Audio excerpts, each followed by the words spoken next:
Good morning. So today you get to meet the Peepers. They are 11 days old, and some of them are twice the size they were. So let me take my little makeshift top off here, and we'll get in there. So I took the top off and I turned off the heat lamp so you can actually see them. Look at that. That would be a no-go. Exactly why we have the lid on now. Wow. Okay. So they have their wing feathers already. Okay. A little bit about these guys. Well, first of all, not naming names, but I had my heart set on barred rock chickens. They're black and white, kind of like a Dominicker. They are a dual purpose breed, and not only are they good egg layers in the winter, hens get about at least 7 pounds. So, eggs and meat. So that was the reason why I like the barred rocks. Black and white. I used to have white rocks, and when I let them free range, the hawks could spot them from a mile away, literally.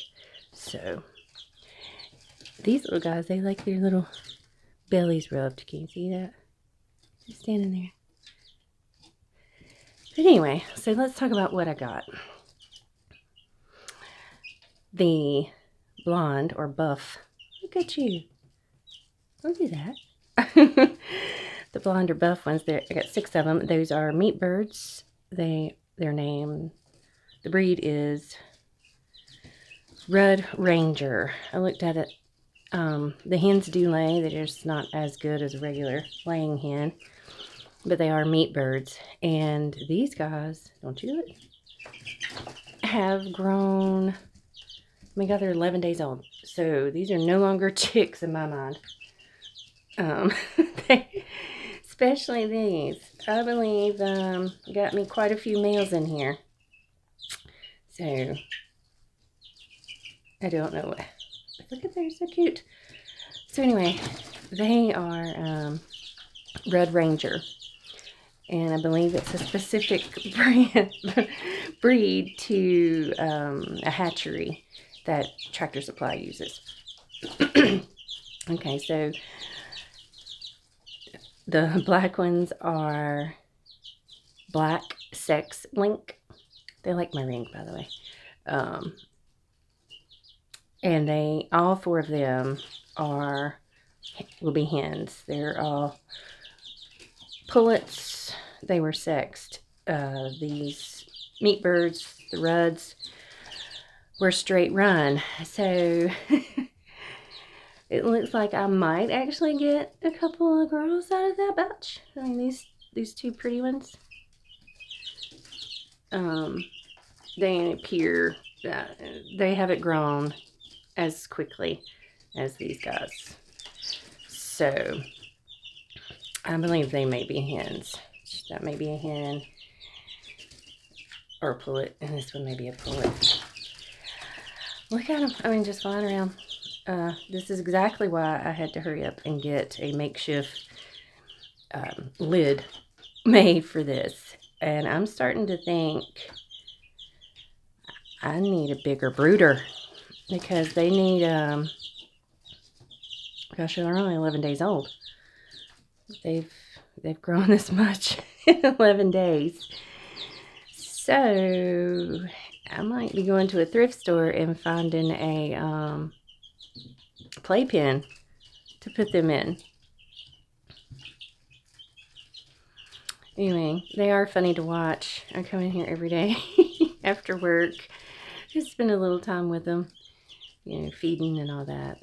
Of course, it looks like I need to change their litter again today. So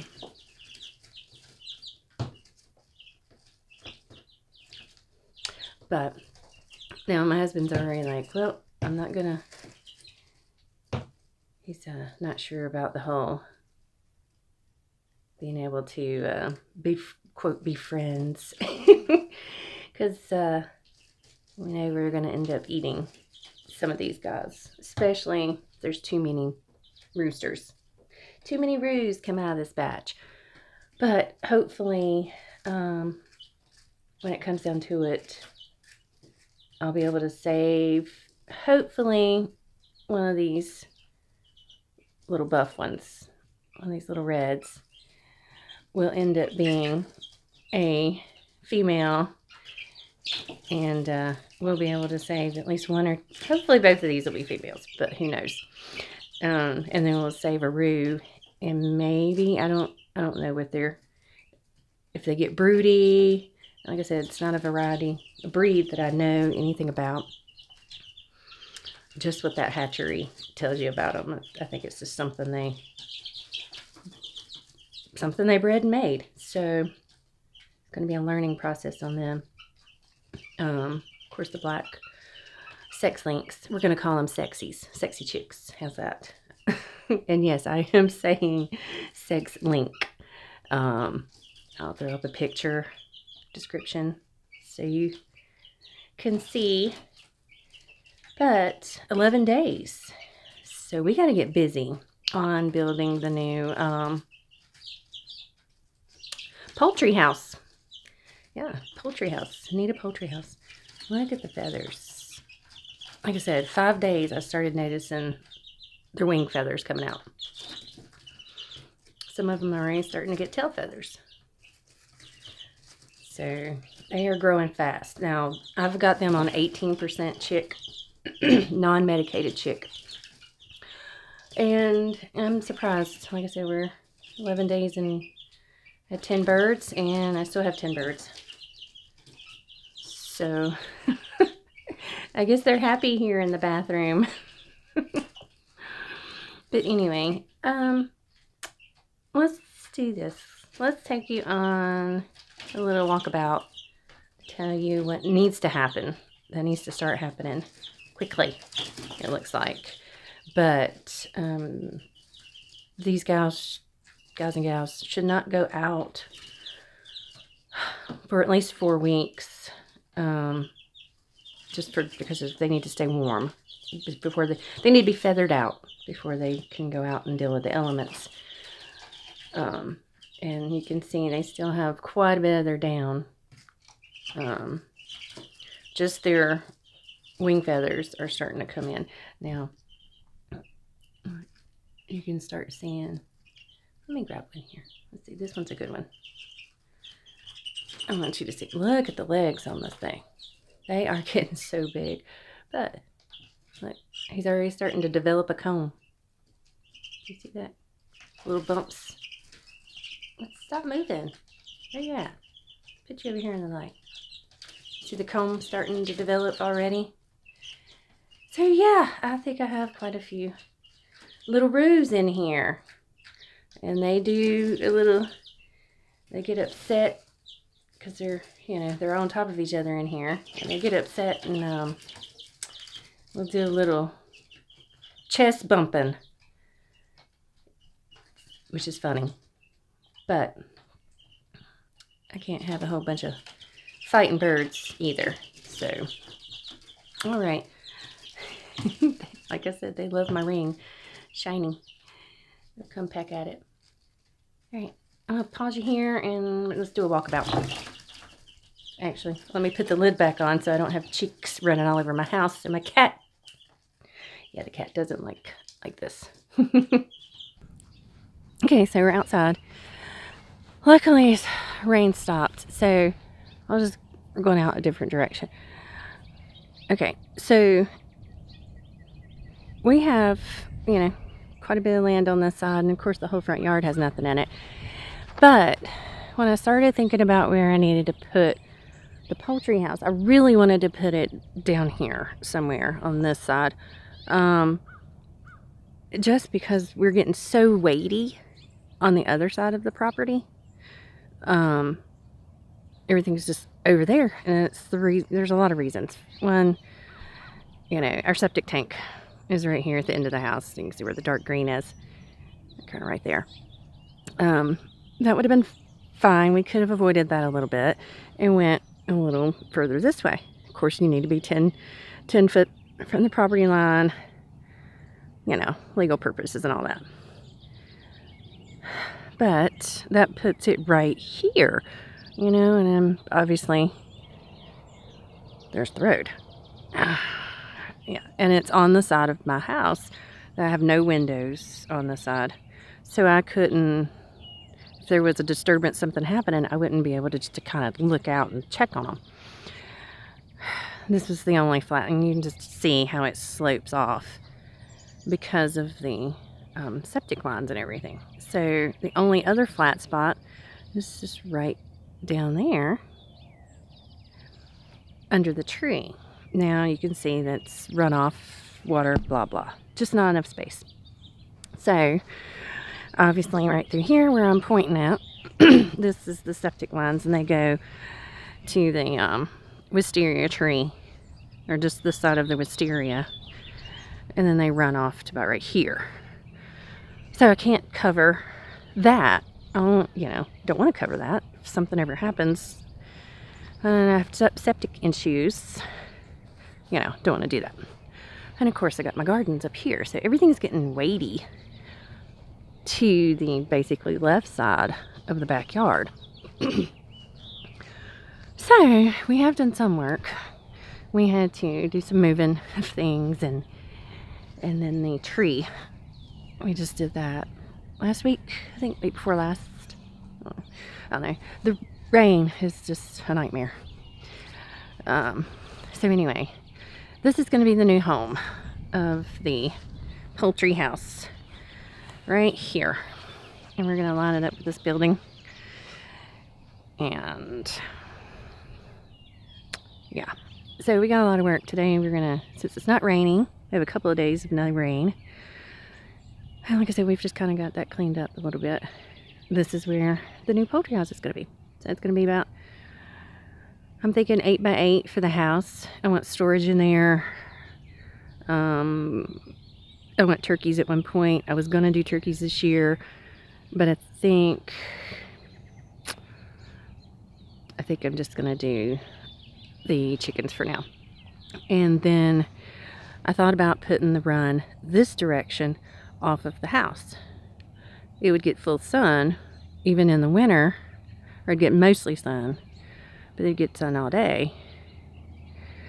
I don't know. But then you start getting, like I said, weighty on this side of the property. So now, since we've got the tree limbs pulled up off this giant oak tree, I'm going to make the run go this direction off of it. So I'm not too worried about tree branches or anything like that, because it's going to be, the run will be fully enclosed. Open air, but with a roof. So anyway, yeah, we got a lot to do. A lot to do. It won't take long. It's just, daylight savings times, as the sun just started doing their thing, you know, be a little later in the day, so we should have time more in the afternoons now. Oh goodness, I got a couple of things going down. That cold weather, yeah, crap, I should have covered them. We've had 20 degrees, so a lot lately, and that's not good. Look at all my plants. That's cabbage and broccoli. It's been bit. Hopefully it'll come back. That's collards and the cabbage that died with that deep freeze, and they're still doing okay. And then but anyway, you know, the main thing today, we're gonna get the area kind of laid out, lined up, squared up, and put in some foundation. Oh, here's the here's some of these tree limbs ready to stack. And I've been trying to do my best to cover the blueberry every night, but I don't know. I guess we'll see. But it looks like we got 3 more nights, at least in the 20s. So we'll see what happens there. The main goal today is, like I said, figure out the poultry house situation, where it's going to go exactly, and start doing a foundation to build off of. But all these things are starting to look pretty good. I don't see potatoes yet, so that's disheartening. I should have at least a leaf popping up, some type of sprout. Because we are definitely getting out of the time frame for potatoes. Since, what is this? Today's the 18th of March. But everything else seems to be doing fine. And just real quick, this is supposed to be all about chicks, but since I'm outside, sorry I haven't had enough coffee yet. Lettuce needs to be done, and of course the carrots and the spinach are doing just fine in this cold weather. Just fine. I even started some spinach seeds in here, since I didn't have enough plants. And there's some of the plants I had previous videos. Some of the seedlings that are actually, that looked crazy, but they're doing pretty good. But some of the carrots are doing really good. So it's about time to start thinning out the carrots so they have room to grow. But anyway, so yes, today is about laying out the location of the peepers. Get the peepers. And they're going to have names. They're going to have names. People have already started helping name them. Like Nugget, Tender, what was one? Someone said Parmigiana. I like General Tso. Oh, I do. My son said Colonel. So whoever ends up being the dominant male is gonna end up being Colonel. So, you know. Yeah. What is it? 11 spices and herbs, Colonel? Yeah. That Colonel. And then of course we can have, I like Barbie Q. Like Barbie Q. Haha. Anyway. Yes, they may end up with names, but they develop, you name them as they get older, as they have little personalities. But they will feed us, hopefully in multiple ways. So, anyway. Okay, so I'm going to end this video with the peepers again. The biggest thing about chicks, everything needs to be clean as far as when you handle them. Some people say handle them, some people don't. I am. Just because I want them, to be used to me for one thing. And when it comes time to culling season, so to speak, I don't have to chase them down and get them anxious. They'll come to me. That sounds morbid or whatever, but this is all about, trying to raise as much as our food as I can. Now, obviously, this isn't a lot to start with, but I'm hoping, like I said, I'll end up with a good roux and one good hen out of the meat birds. And, we can, I don't have to pay for chicks again. That's my goal. That would be nice. But not knowing a lot about this breed, I don't know how that will work with them. But hey, it's all a learning process. Everything's been a learning process. Now, my parents had chickens and things like that when they were growing up. And, yeah, they ate them. So my dad will be a wealth of information when it comes time for culling. So I'm so happy to still have them with me, and I can learn the old ways. My grandmother passed away, 22 or 23 years ago. She was 92. So she lived through all the hard times. So sometimes I wish I was still too young to want to have those conversations. How did you do it? You know, how did you survive? How did you do that? So, you know, if you still have your parents or your grandparents or even great-grandparents, you know, that went through those things, you know, it's a good time to sit down and learn. Get their stories. Write them down. Anyway. But on this note, I'm going to say goodbye for now because it looks like this is running long. I'm sorry. But the Peepers, they're just so cute. And they peep. Peep, peep. So I'm sure I will pop in again another week or two with a little update on the, just so you can see them grow and how quickly they have grown. So, all right. I'm going to say bye for now. Many blessings.